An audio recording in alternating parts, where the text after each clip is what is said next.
Hello and welcome to View from the Commentary Box from BT Murrayfield.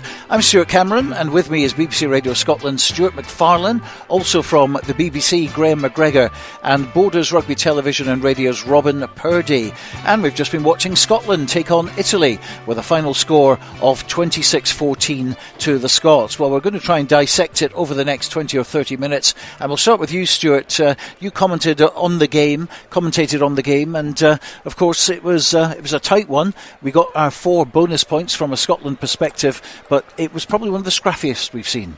Yes, the first 40 minutes was a stodgy affair, and the Van der Merwe try, the first of 2 that Scotland scored in the first half, was a remarkable finish for a big man. He was airborne, he was almost upside down when he grounded the ball, one-handed, really strong right hand, under a lot of pressure when he grounded the ball. So in many ways an excellent try, and from a point of view of technique, you have to say that a lot of quality in the score, and well worth watching again. Blair Kinghorn scoring a hat-trick of tries, but going into the final 2 minutes, 19-14, under incessant pressure from an Italian side who had opportunity after opportunity deep inside the Scotland 22. Scotland conceding 15 penalties, 3 very early on, a few towards the end of the game, and really our overall assessment of the Scotland campaign was hinging on how those final 2 minutes were going to play out.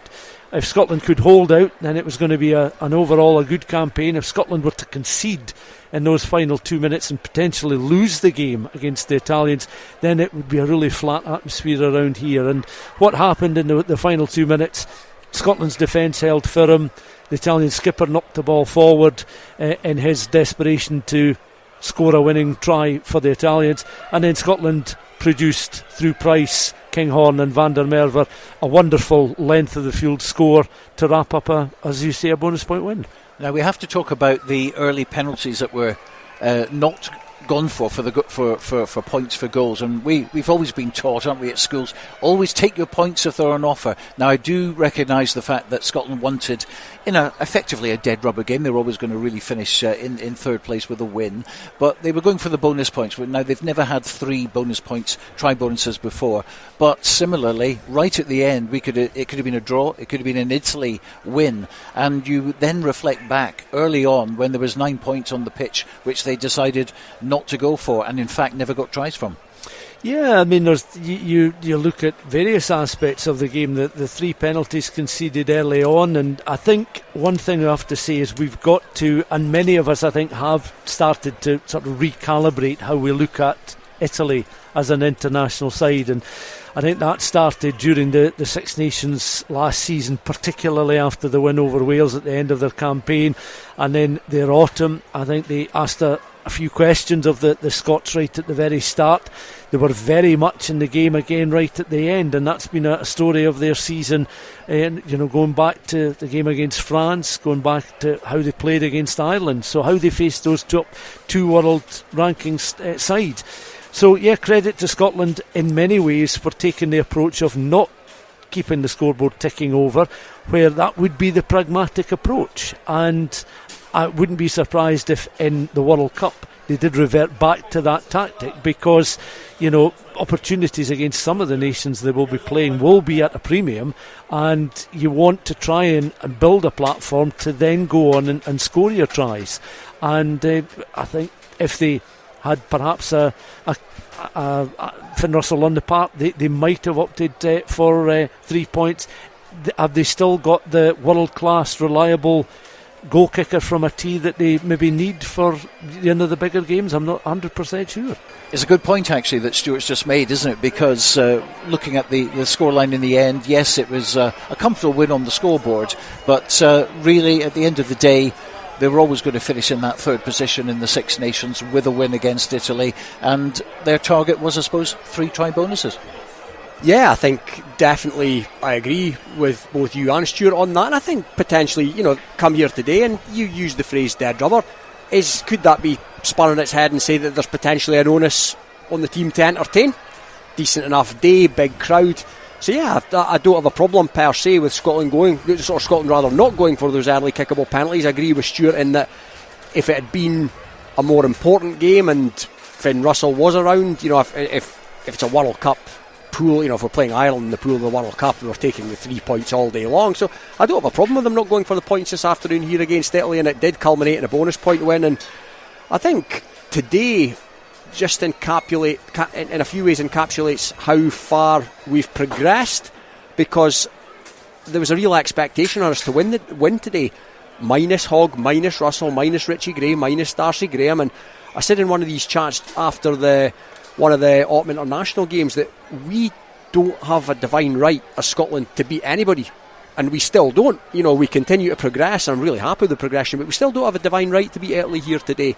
And I think we went for it. I think we had to defend Stokely at times, but Stuart's absolutely right. The whole campaign hinged on that last 2 minutes. If Italy score under the post there and they kick the penalty, then we're pretty down in our luck standing here having this chat. But credit to the players, credit to Price, credit to Kinghorn rather, and Big Van der Merwe. We go up the other end and we score what is the bonus point try, and the crowds leave happy, and we progress to the World Cup with a bit of a spring in our step. Because Italy have obviously beaten us before 7 times, so we are used to seeing Italy spring a surprise. We're also used to sad endings at BT Murrayfield. And Grahame MacGregor, to bring you in here, this was about getting the confidence back, I think, after losing to number 1 and number 2 in the world, putting in a performance that pleased the punters, and as I say, they certainly went out happy from the stadium today.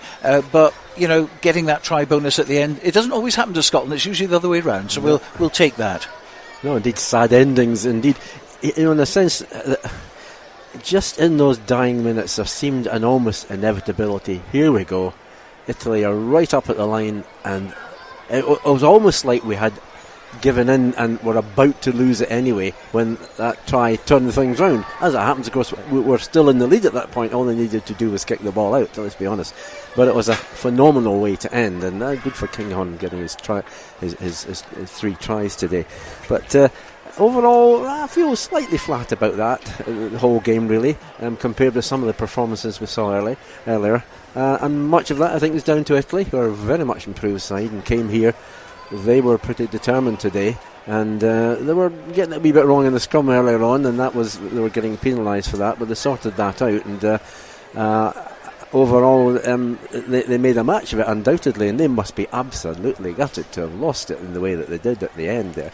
But no, it was a win. It was the win we needed, and it's nice to have come through and finished as it would appear to be in 3rd place, and we can boast it's only the world's number 1 and 2 sides that are ahead of us, but we'll maybe talk a bit in depth about it. I just wonder to what extent the missing of the 2 big stars, in a sense, had an effect upon them psychologically. The stardust didn't seem to have been sprinkled about quite so much today, in a sense, and they looked a wee bit flat to start with, and those decisions earlier on and so on looked like they were making life a bit more difficult for themselves than they need to. But at the end of the day, yes, we've got to say, hey, look, that's been a good Six Nations for us, and we can only hopefully move on. And Stuart, going down to the last 2 or 3 minutes of the game when Italy were really on top, they could have snatched a draw, they could have snatched the win ultimately. But apart from that, and take the last 10 minutes out of the equation, and even though it was a scrappy game, you never really felt that Italy at that point were going to come back into it. Well, at 1911, you started to see the spectators in front of us were getting a little bit twitchy. And there goes to 1914, and I think it was a case where without Finn Russell, you could see that you had a different conductor in charge of the orchestra this afternoon, and weren't necessarily quite in tune with what the expectation was within the fan base, and I think they were certainly able to play a tune and able to produce the goods. But I think it maybe illustrated that come the World Cup, what happens if we do lose a Finn Russell. And this afternoon, I think there was certainly opportunities for Italy to work their way back into the game, which they did, and then go on and perhaps steal it at the very end. So Scotland were comfortable, if not completely convincing, for most of the 80 minutes, but not for the entire 80 minutes. Robin, we mentioned the fact that there was no Finn Russell, there was no Stuart Hogg, which, when you're used to having at least one of those players in your starting team, and people always, the spectators always look at the team and think, oh yes, that's comfortable. We've got our little soft blanket there. We've got a Russell in the side or a Hogg. We had none of that today, and the onus was on other people. It gave other players a chance to shine. Yeah, and fair play to everybody that stepped up today. Poor Blair Kinghorn, he's on an absolute hiding to nothing. He comes in, as Stuart alluded to, the crowd have an expectation now as to the way we're going to play, particularly in the back line. The offloads and the putting other players through spaces. Kinghorn's not that player, but he's turned up here today, he's given everything, and he leaves with a hat-trick. He scored two tries while playing 10. He used this bulk to crash over for a couple of those tries, and he did what he had to do today. You're absolutely right. Some of the stardust that we've sort of become known for, it wasn't there. But we're not New Zealand. If Bowden Barrett doesn't play, then Muaga comes in, and vice versa. We're not that, and we have to make do with what we've got. And at 10, it was good to see Healy get a reasonable amount of time on the paddock, and I thought he looked reasonably composed and in the work that he did.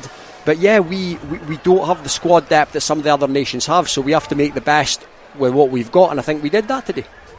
And obviously Russell, if he was playing today, this would have been his game, wouldn't it? I mean, look at the space out wide. Yeah, I think that was particularly evident when Italy were down to 10 men. The scrum penalty that they conceded under the post, they went down to 10, we scored from it, and we essentially had 9.5 minutes with Italy at 10.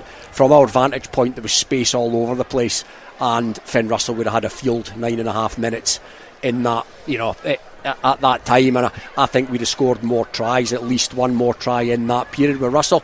But Russell's a world-class operator. Russell at the moment is one of the top operators in the world, and like I say, he wasn't there today, but you're absolutely right. If he's there today, we probably win a bit more convincingly, but it's promising that we won with a bonus point without him and without Hogg and without the other two as well.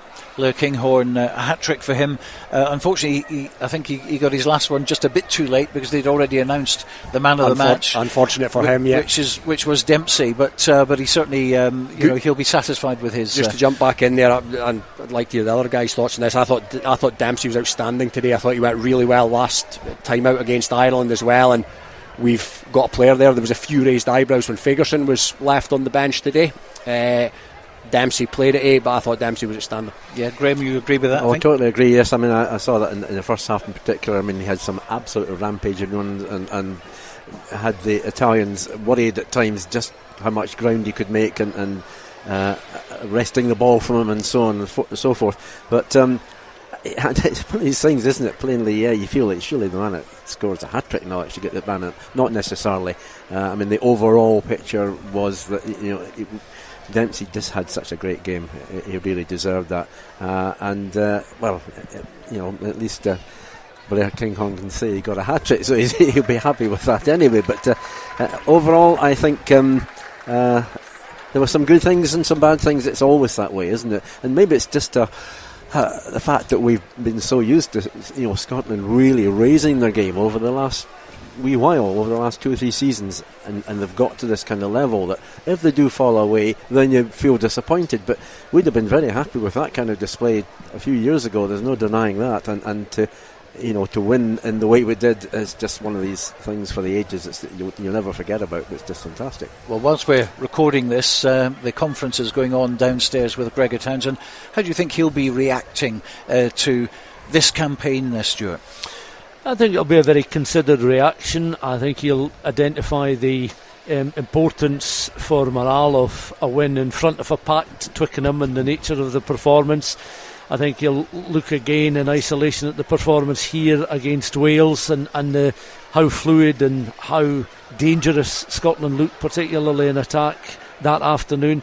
Again, he'll feel that the French performance was one of the best in a long time, but just didn't quite have enough to ultimately win in Paris, and for 40 minutes went very well against Ireland. But I think with France and Ireland, if they seize an opportunity, if they sense a weakness, they tend to be able to latch onto that and can really suffocate you, which was the outcome in both those games. So And today I think he'll look back on being able to field some other players as he now starts to really rank up his own preparations for the World Cup, because he knows, as the guys have touched on, that we've got a relatively small pool of players to choose from. He's got 4 internationals to come between now and the first match on the 10th of September against South Africa, and there'll be a lot of players that'll be worried that they pick up knocks in those games if they are selected, because that's when you sometimes walk a bit of a tightrope. If you pick up a knock or an injury, that can really at that stage determine whether you're going to make any kind of contribution or not in the World Cup. So I think you'll be pleased that third place in a Six Nations Championship, as competitive and as difficult to negotiate as this, I think he'll be overall pretty satisfied with that, and he'll feel that there's more that the players can offer him in what is going to be a extremely hard passage to get out of the group stages in the World Cup. Robin, how's he going to approach the World Cup warm-up matches? As we mentioned, there's 4 of them, 3 of them here at BT Murrayfield. You've got France and Georgia. I think it's always a quandary, the World Cup warm-up matches, because what do? Do you go with a settled lineup, arguably your best lineup, for the duration to try and get wins and to try and instill momentum and confidence, or do you give some of the fringe players a game in the run-up to a World Cup, and then you run the risk of, maybe against France, taking a heavy reversal? It's probably more important to get good game time for the whole squad, but yeah, you don't want to come away with a couple of heavy defeats in there.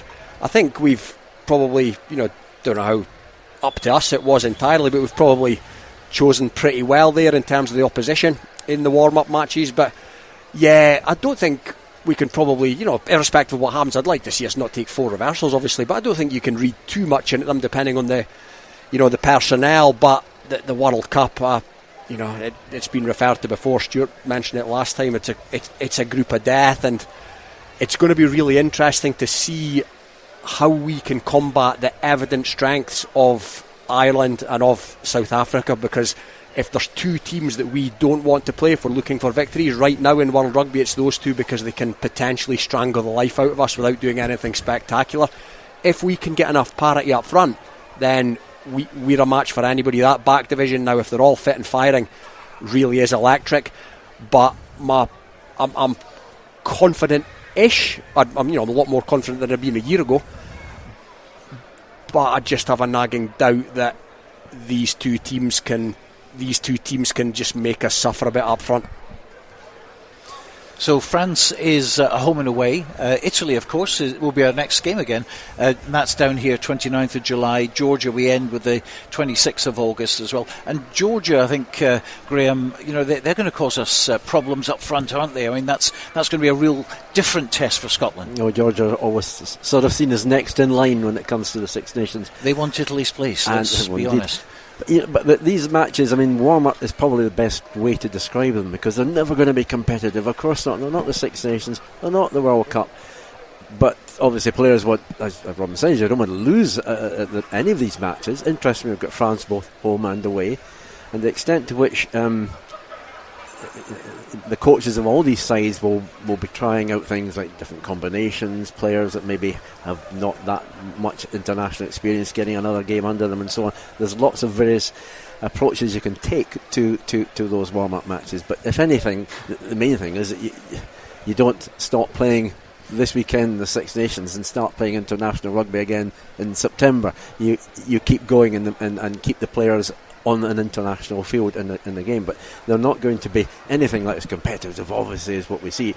And one reason for that is, of course, that players don't want to run, and the coaches don't want to run the risk of players being injured if you have a really hard knock-type game. And so it's a fine balance to get something out of it, not just turn out there so it's some more money coming through the coffers kind of style, but in actual fact you want to get all the best out of it without losing any disadvantage. That's right, because we've seen World Cups, football, other sports as well, where teams have gone through the playoffs, the warm-up matches, and they've gone really well in form, confidence building, and they lose in the first match in the big thing, and then you've had others who've had a really bad.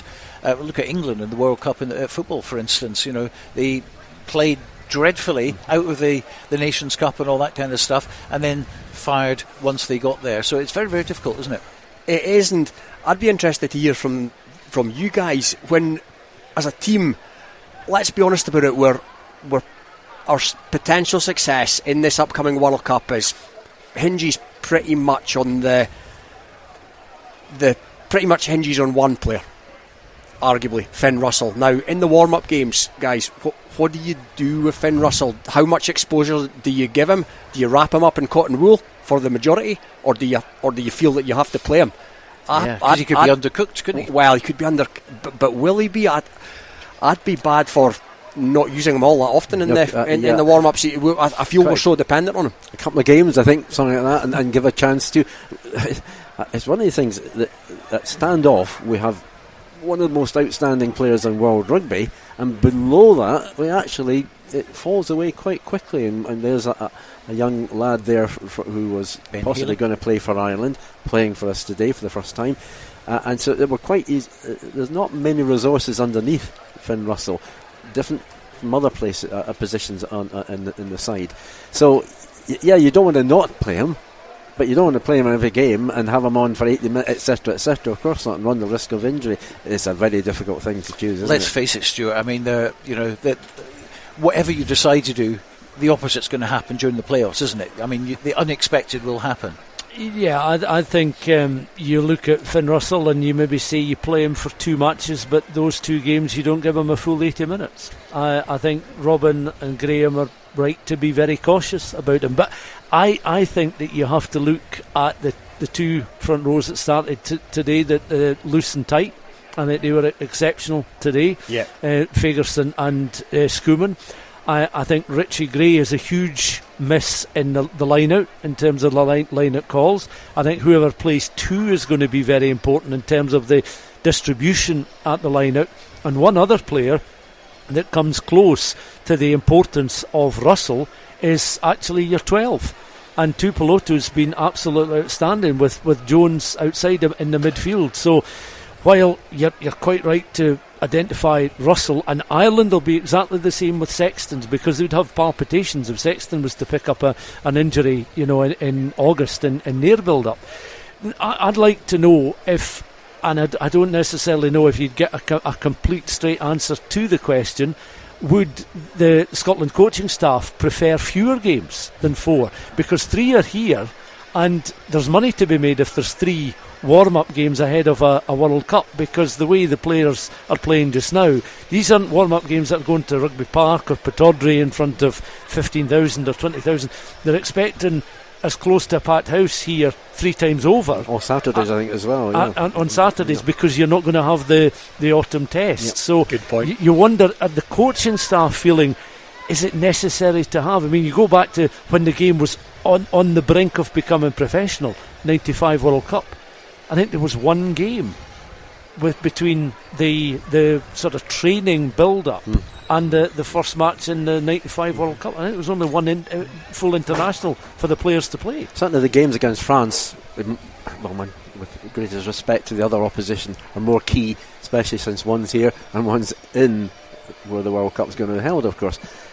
And how France approaches that, they've got a similar kind of problem, plainly, perhaps.